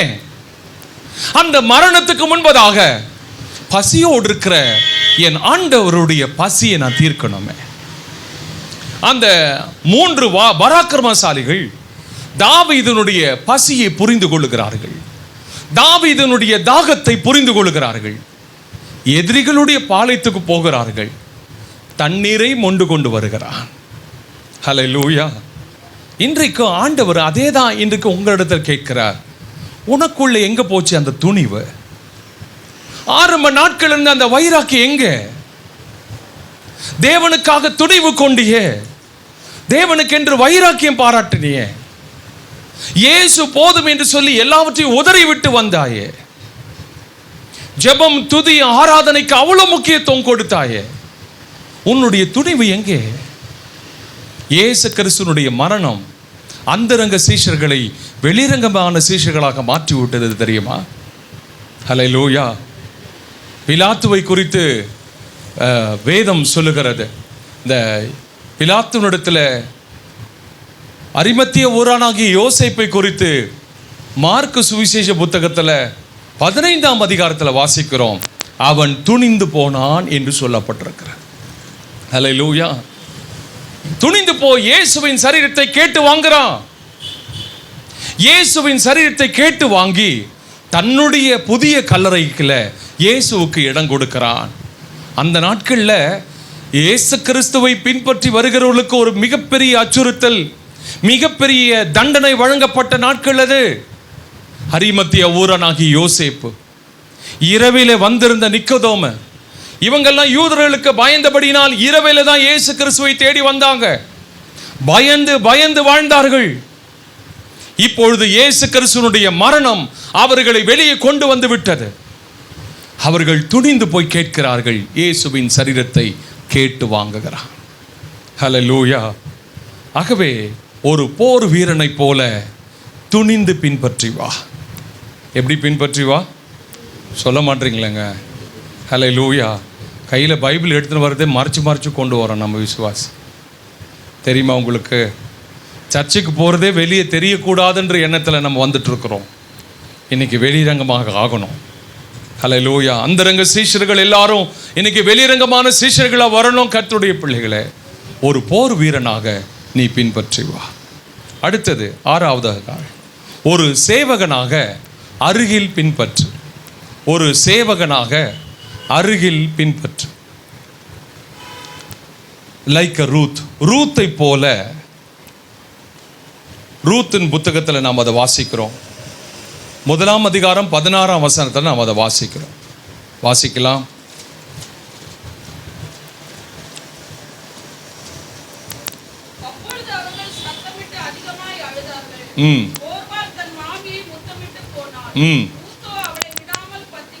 ரூத்தோ அவளை விடாமல் பற்றி கொண்டாள்.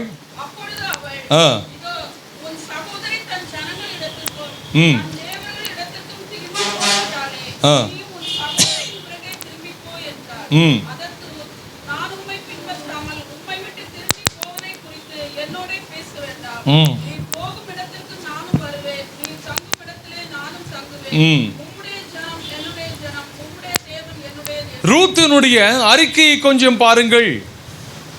ஒரு சேவகனாக அருகில் பின்பற்று. ஹல்லேலூயா. ரூத்தின் புத்தகம் 1ஆம் அதிகாரம், ரூத்தின் புத்தகம் 2ஆம் அதிகாரத்தில் அவள் ஒரு ஊழியக்காரி. ரூத்தின் புத்தகம் 1ஆம் அதிகாரத்தில் அவளை விடாமல் பற்றி கொண்டவள். Price the Lord. ரூத்தும் ஒரு விதவைதான், நகோமியும் ஒரு விதவைதான். ஹல்லேலூயா. ஓர்வாள் முத்தமிட்டு அவளை விட்டு புறப்பட்டு போய்விட்டாள். ரூத்தோ விடாமல் பற்றி கொண்டாள். எப்படி? ஒரு சேவகியாக. இப்பொழுது ஆண்டவருக்கு அவசியமான தேவை, தேவனை அருகில் பின்பற்றுகிறவர்கள் தேவை. எப்படி பின்பற்றணும் சொல்ல மாட்டீங்களா? அருகில் பின்பற்று. ஆண்டவர் விட்டு தூரம் போக செய்ய வைக்கக்கூடிய காரியங்கள் நிறைய நடந்துட்டே இருக்கு. ஒன்று, தேசத்தில் உண்டாகிய பஞ்சம் அவர்களை தேவனை விட்டு தூரப்படுத்துகிறது. இரண்டாவது, அவர்கள் வாழ்க்கையில உறவுகளை இழப்பது இன்னும் தூரப்படுத்துகிறது. வாழ்க்கையில அவர்கள் தங்கள் புருஷன்மார்களை இழக்கிறார்கள். நகோமி தன் புருஷனை இழக்கிறாள், ரூத்தும் ஓர்பாலும் தன் புருஷனை இழக்கிறாள். ஒரு பக்கம் வறுமை, மற்றொரு பக்கம் இழப்புகள். வறுமை ஆண்டவரை விட்டு தூரப்படுத்துகிறது. புருஷனை இழப்பது, உறவுகளை இழப்பது தேவனை விட்டு ஜனங்களை தூரப்படுத்துகிற ஒன்று. Price the Lord. எது தூரப்படுத்தினாலும் ரூத்தின் இடத்துல மட்டும் அந்த காரியம் நடக்கல. ஹல்லேலூயா. பைபிள் அழகா சொல்லுது, ரூத் நகோமியை விடாமல் பற்றி கொண்டாள். ஹல்லேலூயா, ஹல்லேலூயா. இன்றைக்கு இயேசு கிறிஸ்துவை விடாமல் பின்பற்றி வரக்கூடிய பின்பற்றுதலை கர்த்தர் எதிர்பார்க்கிறார். நீ அருகில் பின்பற்றி வா. உன்னையும் தேவனை பிரிக்கக்கூடிய எந்த காரியத்துக்கு நீ இடம் கொடுக்காத. சபையே உடனடியாக சாத்தான் விழ வச்சிட மாட்டான். கொஞ்சம் கொஞ்சமா இடைவெளி உண்டாக்குவான். கொஞ்சம் கொஞ்சமா உன்னையும் தேவனை தூரப்படுத்துவான். உனக்கும் தேவனுக்கு இடைவெளி உண்டாக்கி அந்த இடைவெளியை நிரப்ப பார்ப்பான் சாத்தான். சாத்தானுடைய கிரியைகள் எல்லாமே இடைவெளி உண்டாக்குவான், இடைவெளியை நிரப்புகிறவன்.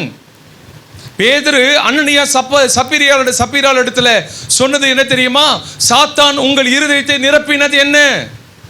பரிசுத்த ஆவியானவரும் ஒரு மனுஷனுடைய இருதயத்தை நிரப்புகிறார். சாத்தானாலும் நிரப்ப முடியும்.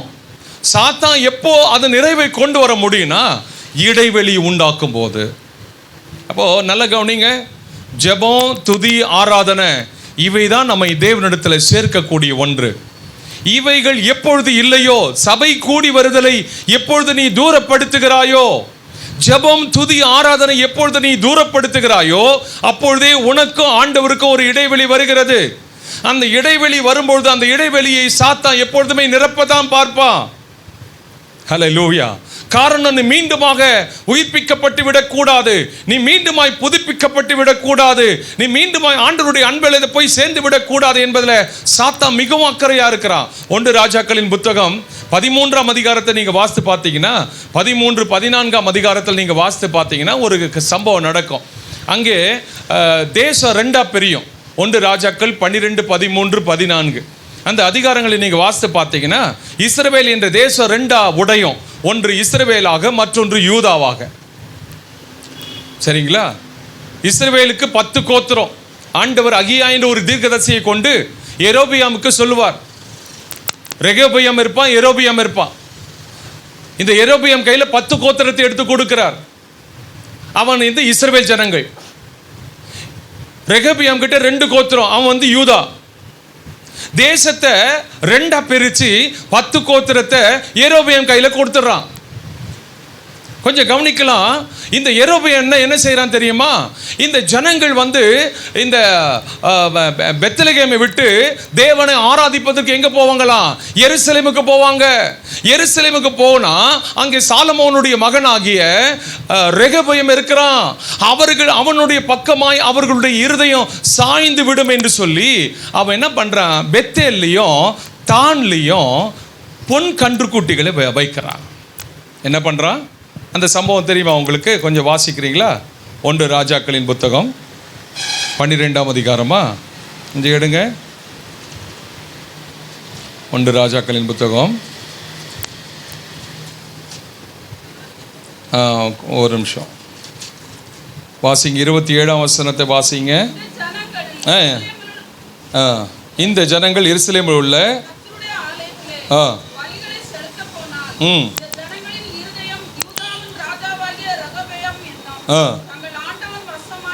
ஆண்டவன் வசமாய் திரும்பி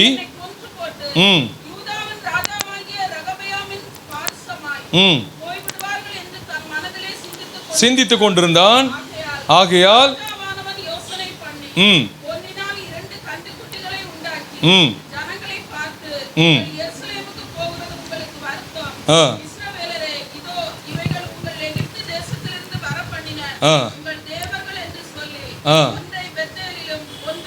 பாருங்க, சாத்தான் ஒன்று தடுக்க பார்ப்பான், தடுக்க முடியாவிட்டால் திசை திருப்பி விடுவான். இங்கே பெத்தேல்லையும் தான்லையும் 2 பொன் கன்றுக்குட்டிகளை வைத்து ஜனங்களை வழிபட சொல்றான். எப்படின்னா, இவர்கள் தான் உங்களை எகிப்து தேசத்திலிருந்து புறப்பட்டு வர பண்ணின தேவர்கள் என்று சொல்லி ஆரோன் எப்படி ஜனங்களை கெடுத்தானோ அதே போல ஒரு காரியத்தை இங்கே கொண்டு வரா. நீ எருசலேமுக்கு போனினா உன்னுடைய இருதயம் சாலமோனுடைய மகனாகிய ரெகொபெயாம் வசமாய் உன் இருதயம் திரும்பிடும் என்பதற்காக நீ அங்க போகாத, இங்கேயே 2 பொன் கன்றுக்குட்டி வச்சிடறேன், இங்கேயே நீ வழிபாடு செஞ்சுக்கோ. அது மட்டுமல்லாம அவன் ஆசாரியர்களா யாரை நியமிக்கிறானா? ஜனங்களில் ஈனமானவர்களை ஆசாரிய பணிக்கு கொடுக்கிறான். ஆசாரிகள்லாம் யார் ஆசாரிய ஊழியம் செய்யணும்னா லேவி கோத்திரத்தால் தான் ஆசாரிய ஊழியம் செய்யணும். ஆனா இங்க என்ன நடக்குதுன்னா, ஜனங்களில் ஈனமானவர்களை ஆசாரியனாக தெரிந்து கொண்டு அவர்களுக்கு ஆசாரிய ஊழியத்தை கொடுக்கிறான். இதெல்லாம் பைபிள் அழகா சொல்லுது. இந்த வசனத்தினுடைய பகுதி பாருங்க, வசனம் 31 30 பாருங்க. இந்த காரியம் பாவமாயிற்று. இந்த காரியம் என்னாச்சு? பைபிள் அடிக்கடி ஆண்டவர் சொல்லுவார், யெரொபெயாமின் பாவங்கள், யெரொபெயாமின் பாவங்கள். தேசத்தை பிரித்து உன் கையில நம்பிக்கையோடு கொடுக்கிறார். நீ தேசத்தை சத்தியத்தை நேராக நடத்த வேண்டியவன். ஆனால் உன் நிமித்தமாய் ஜனங்கள் இடறி போகிறார்கள். இது பாவமாயிற்று. தேவனை பின்பற்றி வா, ரூத்தை போல நெருங்கி பின்பற்று. ஹல்லேலூயா. எப்படி பின்பற்று? ரூத்தை போல நெருங்கி பின்பற்று. கடைசியாக சிலுவையை சுமந்து கொண்டு அர்ப்பணிப்போடு பின்பற்று. சிலுவையை சுமந்து கொண்டு மத்தேயு சுவிசேஷ புத்தகம் 16ஆம் அதிகாரம் 24ஆம் வசனம். மத்தேயு 16:24.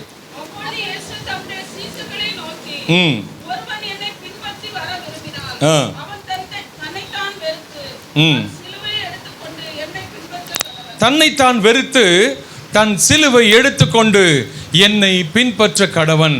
ஆண்டவர் பின்பற்றுதல்ல, இன்னொரு காரியத்தை சொல்லுகிறார், சிலுவையை எடுத்துக்கொண்டு எனக்கு பின் சென்று வா. ஹல்லேலூயா. அப்படி என்றால் சிலுவை என்பது தினந்தோறும் ஒவ்வொரு கர்த்தருடைய பிள்ளைக்கும் சிலுவை என்பது உண்டு. சிலுவை என்பது யூதர்களை பொறுத்த மட்டில் அது ஒரு அவமான சின்னம். ரோமர்களை பொறுத்த மட்டில் அது ஒரு அவமானம், தண்டனைக்கான அது அடையாளம். ஆனால் தேவ ஜனங்களுக்கு அதுதான் தேவனை பின்பற்றுவதற்கான ஒரு அடையாளம். சிலுவை என்றால் அவமானம், சிலுவை என்றால் புறக்கணிப்பு, சிலுவை என்றால் நிந்திக்கப்படுதல், சிலுவை என்றால் உபத்திரவப்படுத்தப்படுதல். இவை எல்லாம் சேர்ந்தது தான் கிறிஸ்தவம். ஹல்லேலூயா. நீங்கள் கிறிஸ்தவத்தை எப்படி பார்க்குறீங்கன்னு தெரியல, ஆனால் பைபிள் அழகாக சொல்லுது, கிறிஸ்தவத்தில் சிலுவை அடங்கி இருக்கு. சிலுவைக்குள்ள கிறிஸ்தவம் அடங்கி இருக்கிறது. ஹல்லேலூயா. அது மலர் படுக்கை அல்ல, அது ஒரு முள் படுக்கை. ஹல்லேலூயா. அதில் நீங்கள் சுகபோகத்தை எதிர்பார்க்க முடியாது. நீங்கள் நினைச்சது நடக்கணும்னு சொல்லி நீங்கள் எதிர்பார்க்க முடியாது. நீங்கள் ஆசைப்பட்டதெல்லாம் கிடைக்கும் சொல்லி இந்த சிலுவையின் இடத்தில் எதிர்பார்க்க முடியாது. உங்களுக்கு இஷ்டமில்லாத சில காரியங்களும் இந்த சிலுவைக்குள்ள இருக்கிறது. இயேசு கிறிஸ்து பேதுருவிடத்தில் அதான் சொல்றார், உனக்கு இஷ்டமில்லாத இடத்துல அவர்கள் உன்னை அழைத்து கொண்டு செல்வார்கள். நம்முடைய வாழ்க்கையில நமக்கு இஷ்டமில்லாத காரியங்களை நடப்பிப்பதுக்கு பேர் தான் சிலுவை. ஹல்லேலூயா. நீ இளைஞனா இருந்தபோது உனக்கு இஷ்டமான இடங்களில் நடந்து தெரிந்தாய். நீ முதிர் வயது உள்ளவனாகும் போது உனக்கு இஷ்டமில்லாத இடத்தில் அவர்கள் உன்னை அழைத்து கொண்டு செல்வார்கள். ஹல்லேலூயா. சில நேரத்தில் தேவ பிள்ளைகளே, நீங்க விரும்பத்தகாத சத்தங்களை உங்க காதுகளுக்கு கேட்க வரும். விரும்பத்தகாத நபர்கள் உங்க வாழ்க்கையில உள்ள நுழைந்ததாக நீங்க என்ன தோன்றும். ஹல்லேலூயா. விரும்பப்படாத இடத்துக்கு என்னை கொண்டு போய் வச்சிட்டீங்களேப்பான்னு சொல்ல தோன்றும். நீங்க அங்கதான் இருந்தாகும். ஹல்லேலூயா. உனக்கு இஷ்டமில்லாத இடத்துல உன்னை கொண்டு போவாங்க, நீ அங்கதான்ப்பா இருக்கணும். எது உனக்கு இஷ்டமில்லாத இடமா இருக்கிறதோ நாளாக அது உனக்கு பழக்கமாக மாறிவிடும். அது உனக்கு ஆர்வத்தையும் வாஞ்சியும் கொடுத்து விடும். எகிப்துக்கு போய் என் ஜனங்களை மீட்டு கொண்டு வர சொல்லுகிறார் மோசேயின் இடத்தில் தேவன். ஆரம்பத்தில் அவனுக்கு அது இஷ்டம் இல்லை. போக போக அது அவனுக்கு பழகி விடுகிறது. எந்த இஸ்ரவேல் ஜனங்கள் அவனுக்கு இஷ்டமில்லாததாய் காணப்பட்டதோ அந்த இஸ்ரவேல் ஜனங்களுக்காக ஜீவனை கொடுக்கிறவனாய் மாறிவிட்டான் இந்த மோசே. ஹல்லேலூயா. Praise the lord. எந்த சிலுவை ஆரம்பத்தில் பேதுருக்கு இஷ்டமில்லாத இருந்ததோ அந்த சிலுவையில பேதுரு தலைகீழாக சிலுவையில் அறையப்பட்டு கொல்லப்படுகிறார்.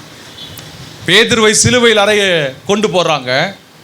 சிலுவையில் அறைய கொண்டு போய் நிறுத்தும் போது அவன் சிலுவையில் அறைய ரோம போர் சேவர்களை பார்த்து சொன்னானா, என்னை இயேசு கிறிஸ்துவை சிலுவையில் அறைந்தது மாதிரி அறையாதீங்க, என்னை தலைகீழாக சிலுவையில் அறையுங்கள். ஆரம்பத்தில் சிலுவை என்பது அவனுக்கு இஷ்டம் இல்லை. ஆரம்பத்தில் சிலுவை பார்த்து இது உமக்கு சம்பவிக்க கூடாது என்று சொன்னான். அவன் இஷ்டப்படிதான் ஆண்டவரை திருப்பணும்னு பார்த்தான். கடைசி நாட்களில் கர்த்தர் சொல்றாரு, உனக்கு இஷ்டம் இல்லாத இடத்தில் அவர்கள் உன்னை அழைத்து கொண்டு செல்வார்கள். எது அவனுக்கு இஷ்டம் இல்லையோ அதை அவன் இஷ்டத்தோடு முழு விருப்பத்தோடு ஏற்றுக்கொள்ளுகிறான். என்னை தலைகீழாக சிலுவையில் அறையுங்கள் என்று சொல்லி. கிறிஸ்தவ வாழ்க்கை கூட உங்களுக்கு இஷ்டமானபடியெல்லாம் நடக்க முடியாது. உங்களுக்கு இஷ்டம் இல்லாத சில நபர் உங்க வாழ்க்கைக்குள்ள வருவாங்க. நீங்க பேசுறதுக்கு எதிர்மாறா பேசுவாங்க, நீங்க நினைக்கிறதுக்கு வேர்மாறா சிந்திப்பாங்க. அவர்களோடு கூட நீ வாழ பழகிக்கொள். அதை மனம் வந்து ஏற்றுக்கொள். இதுதான் என் வாழ்க்கை, இதுதான் என் ஊழியம், இதுதான் என்னுடைய தொழில், இங்கேதான் கர்த்தர் என்னை வாழ வைத்திருக்கிறார். இதை ஏற்றுக்கொள்ளக்கூடிய மனப்பக்குவத்தை எனக்கு தாங்கன்னு சொல்லி கேளுங்க. ஹல்லேலூயா. மாற்றி அமைக்க முடியாது. ஹல்லேலூயா. தேவன் ஒரு மனுஷனுக்கு ஒரு வாழ்க்கையை கொடுத்து விட்டார் என்றா, ஒரு ஊழியத்தை கொடுத்துட்டார்னா அதை மாற்ற மாட்டார். தேவன் மாறுகிறவர் அல்ல. நீ அதில் வாழ பழகிக்கொள். எப்படிங்க சொல்ல மாட்டீங்களே? அதில் வாழ பழகிக்கொள்ளுங்க. Price the Lord. ஹல்லேலூயா. ஆரம்ப நாட்களில் கூட இந்த ஊழியத்தை நான் விரும்பலை. பின் நாட்களில் அதை நான் வாழ பழகிட்டேன். ஹல்லேலூயா. ஆரம்ப நாட்களில் ஊழியமும் சரி வாழ்க்கையும் சரி அதை பழக்கம் இல்லாதனால அது நமக்கு பிடிக்காது. நீ வாழ பழகிக்கொள். இதுதான் என்னுடைய வாழ்க்கை துணை, இவரோடு தான் வாழ தேவன் எனக்கு நியமித்திருக்கிறார், இவள் தான் என் வாழ்க்கை துணை. இஷ்டமா இருக்கிறதோ இஷ்டம் இல்லையோ வாழ்ந்து தான் ஆகணும். கர்த்தாவே எனக்கு கிருபை தாங்க. நம்முடைய அப்பா அம்மாலாம் அப்படி தான் வாழ்ந்தாங்க. ஹல்லேலூயா. அப்படி வாழ்ந்தபடினாலும் இன்னைக்கு நம்ம பிள்ளைங்களாம் நிற்கிறோம், உருப்படியாக நிற்கிறோம். அவங்க மட்டும் இஷ்டம் இல்லைன்னு தூக்கி போட்டுட்டு வந்திருந்தாங்களா நம்முடைய எதிர்காலங்கள்லாம் கேள்விக்குறி ஆயிருக்குமே. அவங்க இஷ்டமில்லாத வாழ்க்கையை இஷ்டத்தோடு ஏற்றுக்கொண்டாங்க. இன்னைக்கு நாம நல்லா இருக்கிறோம். இனி அடுத்த வரக்கூடிய சந்ததி சுபிட்சமா ஆசீர்வாதமா இருக்கணும்னா இன்னைக்கு ஒரு தீர்மானம் பண்ண, இஷ்டம் இல்லாததை இஷ்டத்தோடு ஏற்றுக்கொள். ஹல்லேலூயா. பேதுருவிடத்தில் கர்த்தர் சொல்லுகிறார், ஒருவன் என்னை பின்பற்ற வர விரும்பினார், அவன் தன்னைத்தானே வெறுத்து தன் சிலுவை எடுத்துக்கொண்டு என்னை பின்பற்ற கடவன். நீ பின்பற்றி வருவாய் என்றால் சிலுவை என்பது உனக்கு இருக்கு, பின்பற்றி வருவாயா? ஜோம் பண்ணலாம். ஒரு 7 விதமான பின்பற்றுதலை பற்றி பார்க்கிறோம். 1, உத்தமமாய் பின்பற்று. 2வது, பிள்ளைகளைப் போல பின்பற்று. 3வதாக, ஒரு வேலை, ஒரு ஊழியக்காரனாக கீழ்ப்படிதலோடு பின்பற்று. 4வதாக, ஒரு மந்தையை போல கவனத்துடன் பின்பற்று. 5வதாக, தாவீதின் பராக்கிரமசாலிகளைப் போல தைரியமாய் பின்பற்று. 6வது, ரூத்தை போல அருகில் பின்பற்று. 7வதாக, சிலுவையை சுமந்து கொண்டு இஷ்டத்தோடு பின்பற்று. முழங்கால் படியிடுவோம்.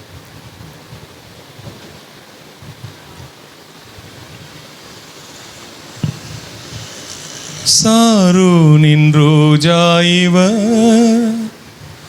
பரிபூரண அழகுள்ளவ, சாரோனின் ரோஜாயிவ பரிபூரண அழகுள்ளவ, அன்பு தோழன் என்பேன், ஆற்றும் துணைவன் என்பேன், இன்ப நேசரை நான் கண்டேன். அன்பு தோழன் என்பேன், ஆற்றும் துணைவன் என்பேன், இன்ப நேசரை நான் கண்டேன். காடானாலும் மேடானாலும் கர்த்தரின் பின்னே போகத் துணிந்தேன். காடானாலும் மேடானாலும் கர்த்தரின் பின்னே போகத் துணிந்தேன். சாரோனின் ரோஜாயிவ பரிபூரண அழகுள்ளவ, சாரோனின் ரோஜாயிவ பரிபூரண அழகுள்ளவ. சீயோன் வாசியே தளராதே, அழைத்தவர் என்றும் உண்மையுள்ளவரே. சீயோன் வாசியே தளராதே, அழைத்தவர் என்றும் உண்மையுள்ளவரே. அன்பின் தேவன் மறக்க மாட்டார், அன்பின் தேவன் மறக்க மாட்டார். ஆறுதல் கரங்களால் அணைக்கின்றார், ஆறுதல் கரங்களால் அடைக்கின்றார். காடானாலும் மேடானாலும் கர்த்தரின் பின்னே போகத் துணிந்தேன். காடானாலும் மேடானாலும் கர்த்தரின் பின்னே போகத் துணிந்தேன். சாரோனின் ரோஜாயிவ பரிபூரண அழகுள்ளவ, சாரோனின் ரோஜா இவ பரிபூரண. நேசரை அறியா தேசமுண்டு, பாசமாய் செல்ல யார்தான் உண்டு. நேசரை அறியா தேசமுண்டு, பாசமாய் செல்ல யார்தான் உண்டு. தாகமாய் வாடிடும் கர்த்தருக்காய், தாகமாய் வாடிடும் கர்த்தருக்காய். சிலுவை சுமந்து பின் செல்வோர் யார், சிலுவை சுமந்து பின் செல்வோர் யார். காடானாலும் மேடானாலும் கர்த்தரின் பின்னே போகத் துணிந்தேன். காடானாலும் மேடானாலும் கர்த்தரின் பின்னே போகத் துணிந்தேன். காடானாலும் மேடானாலும் கத்தரின் பின்னே போகத் துணிந்தேன். காடானாலும் மேடானாலும் கத்தரின் பின்னே போகத் துணிந்தேன். சாரோனின் ரோஜா இவர், பரிபூரண அழகுள்ளவர். சாரோனின் ரோஜா இவர், பரிபூரண அழகுள்ளவர். அல்லேலூயா. ஒரு காலேபை போல, ஒரு ரூத்தை போல, ஒரு மந்தையை போல அவருடைய காலடி தடங்களை பின்தொடர்ந்து வருகிற ஒரு சீஷனாக நான் வர போறேன்ப்பா. அவருடைய சிலுவையை சுமந்து கொண்டு, இந்த சிலுவை எனக்கு ஆரம்பத்தில் இஷ்டம் இல்லாது இருந்தாலும் இதை என் வாழ்க்கையின் விருப்பமாக மாற்றிக்கொள்ள போகிறேன். சிலுவையை சுமந்து கொண்டு அவரை நான் பின் செல்ல போகிறேன். எத்தனை பேர் நீங்க தீர்மானம் எடுக்கிறீங்க? உங்க வலது கரத்தை உயர்த்துங்க. அன்னைக்கு ஆயத்துறையில் உட்கார்ந்து இருக்கிற லேவியை பார்த்து கர்த்தர் அழைக்கிறார், எனக்கு பின் சென்று வா, எனக்கு பின் சென்று வா.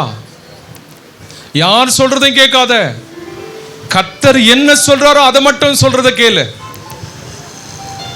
இன்னைக்கு ஒரு உன்னுடைய மேய்ப்பனான் என்று சொல்லுகிறேன், கர்த்தருடைய வார்த்தையை பின்பற்றி வா. அவருடைய சத்தத்துக்கு செவி கொடு. உன் ஆத்மாவுக்கு நான் ஒரு உத்தரவாதியா சொல்லுகிறேன், நீ ஆண்டவர் விட்டு தூர போய் கொண்டிருக்கிற, நீ ஆண்டவரை பின்பற்றி வா.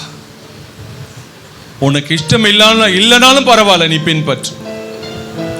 நான் பண்ற பிரசங்கம் உனக்கு பிடிக்கலனாலும் பரவாயில்ல, நீ இயேசுவை பின்பற்று. எனக்கு பிடிச்ச பிரசங்கத்தை பண்ணாதான் நான் பின்பற்றுவேன். அல்ல. Praise the Lord. Hallelujah. உன் வாழ்க்கை துணை உனக்கு இஷ்டமா இருந்தாலும் அதை நீ சேர்த்துக்கொள். யோசேப்புக்கு தூதன் அதுதான் சொல்றான், உன் மனைவியை தள்ளிவிடாத, அவளை சேர்த்துக்கொள்ள ஐயப்படாத. உனக்கு இஷ்டம் இல்லைனாலும் நீ அவ கூட தான் வாழ்ந்தாகணும். அவன் உனக்கு இஷ்டம் இல்லாதவனா இருந்தாலும் நீ அவன் கூட தான் வாழ்ந்திருக்கணும். இதுதான் உன் வாழ்க்கையின் சிலுவை. எல்லாமே உனக்கு சாதகமா இருந்தாதான் நீ பின்பற்றுவேன் என்று சொல்லி வருவாய் என்றால் உன்னுடைய வாழ்க்கை ரொம்ப பரிதாபமாய் போயிடும். கர்த்தருடைய பிள்ளையே, கடைசி வரைக்கும் வலது கரத்தை உயர்த்தி, காடானாலும் மேடானாலும் கர்த்தரின் பின்னே போகத் துணிந்தே. சத்தத்தை உயர்த்தி, காடானாலும் மேடானாலும் கர்த்தரின் பின்னே போகத் துணிந்தே, கர்த்தரின் பின்னே போகத் துணிந்தே. எல்லாரும் இருக்கிற இடத்துல அப்படி எழும்பி நிற்கலாம். இந்த பாடலை தொடர்ந்து பாடுவோம். அப்பொழுது கர்த்தருக்கு என்று காணிக்கை படைக்கலாம். சாரோனின் ரோஜா இவர், பரிபூரண அழகுள்ளவர். சாரோனின் ரோஜா இவர், பரிபூரண அழகுள்ளவர். அன்பு தோழன் என்பேன், ஆற்றும் துணைவன் என்பேன், இன்ப நேசரை நான் கண்டேன். அன்பு தோழன் என்பேன், ஆற்றும் துணைவன் என்பேன், இன்ப நேசரை நான் கண்டேன். காடானாலும் மேடானாலும் கர்த்தரின் பின்னே போகத் துணிந்தே. காடானாலும் மேடானாலும் கர்த்தரின் பின்னே போகத் துணிந்தே. சாரோனின் ரோஜா இவர், பரிபூரண அழகுள்ளவர். சாரோனின் ரோஜா இவர், பரிபூரண. சீயோன் வாசியே தளராதே, அழைத்தவர் என்றும் உண்மையுள்ளவரே, சீயோன் வாசியே தளராதே. அழைத்தவர் என்றும் உண்மையுள்ளவரே, அன்பின் தேவன் மறக்க மாட்டார். அன்பின் தேவன் மறக்க மாட்டார். ஆறுதல் கரங்களால் அடைக்கின்றார். ஆறுதல் கரங்களால் அணைக்கின்றார். காடானாலும் கைகளை தட்டி கர்த்தரின் பின்னே ஒப்பு கொடுத்து பாடுங்க. காடானாலும் மேடானாலும் கர்த்தரின் பின்னே போகத் துணிந்தேன். காடானாலும் மேடானாலும் கர்த்தரின் பின்னே போகத் துணிந்தேன். கர்த்தரின் பின்னே போகத் துணிந்தேன். கர்த்தரின் பின்னே போகத் துணிந்தேன். ஹல்லேலூயா. எல்லா சதத உயர்த்தி கர்த்தரை ஸ்தோத்திரம் பண்ணலாமா? ஹல்லேலூயா, ஹல்லேலூயா, ஹல்லேலூயா, ஹல்லேலூயா. வாழ்க்கையில் எப்படிப்பட்டதான நெருக்கடிகள் வந்தாலும், எப்படிப்பட்ட இழப்புகள் வந்தாலும், பஞ்சம் வந்தாலும், வறுமை வந்தாலும், இயேசு கிறிஸ்துவை பின்பற்றுகிறதை விட்டு நான் வழி விலக மாட்டேன் ஆண்டவரே. காலையை போல காலடி தடங்களை பின்தொடர்கிற ஒரு நாயை போல, அவர் சத்தத்தை கேட்டு பின்பற்றுகிற ஒரு மந்தையை போல, அருகில் பின்பற்றுகிற ஒரு ரூத்தை போல. ஹல்லேலூயா. உம்மை பின் சென்று ஊழியம் செய்து உம் பாதத்தில் சேர்ந்துருவேன். முதல்ல கர்த்தரை பின்பற்று ஒரு ஊழியனாக, அதுக்கப்புறம் ஊழியம் செய், அதுக்கப்புறம் ஆண்டவருடைய ராஜ்யத்தை நாம் போய் சேர போகிறோம். எத்தனை பேர் அதை விரும்புறீங்க? கரங்களை அசைத்து கர்த்தரை ஸ்தோத்திரம் பண்ணலாமா? நன்றி ராஜா. ஓ ஹல்லேலூயா, ஹல்லேலூயா. என்னை பின்பற்றி வருகிறதை குறித்து இனி என்னிடத்தில் பேச வேண்டாம் என்று சொன்னாலே, ஹல்லேலூயா. நீ போகிற இடத்துக்கு நானும் வருவேன், நீ தங்குற இடத்துல நானும் தங்குவேன். உம்முடைய ஜனம் என்னுடைய ஜனம், உம்முடைய தேவன் என்னுடைய தேவன். மரணமே அல்லாமல் வேறு ஒன்றும் நம்மை பிரிக்காது என்று சொல்லுகிறார். உனக்கு இஷ்டமில்லாத காரியங்கள் உன் வாழ்க்கையில் நடக்குதா? தொடர்ந்து பின்பற்றி வா. சிலுவையை சுமந்து கொண்டு பின்பற்றி வா. பரிசுத்த பிதாவே, இயேசுவின் நாமத்தில் இந்த கால நேரத்தில் என் செய்தியை கேட்டுக்கொண்டிருக்கிற ஒவ்வொரு கர்த்தருடைய பிள்ளைகளுக்கும் ஆண்டவரே ஒரு நெருங்கிய பின்பற்றுதலை தாரும் ஆண்டவரே. என்னை பின்பற்றி வா, எனக்கு பின் சென்று வா என்று லேவி அழைத்தது போல இன்றைக்கு நீங்க சபையை அழைத்துக் கொண்டிருக்கிறீங்கப்பா. உம்மை விட்டு தூரமாய் போனவர்கள் எல்லாம் மீண்டுமாய் உம்முடைய மந்தையில் வந்து சேருவார்களா? உம்மை விட்டு ஆண்டவரே தூரத்தில் பின் சென்று கொண்டிருக்கிறவர்கள் அருகில் பின் செல்வார்களாக.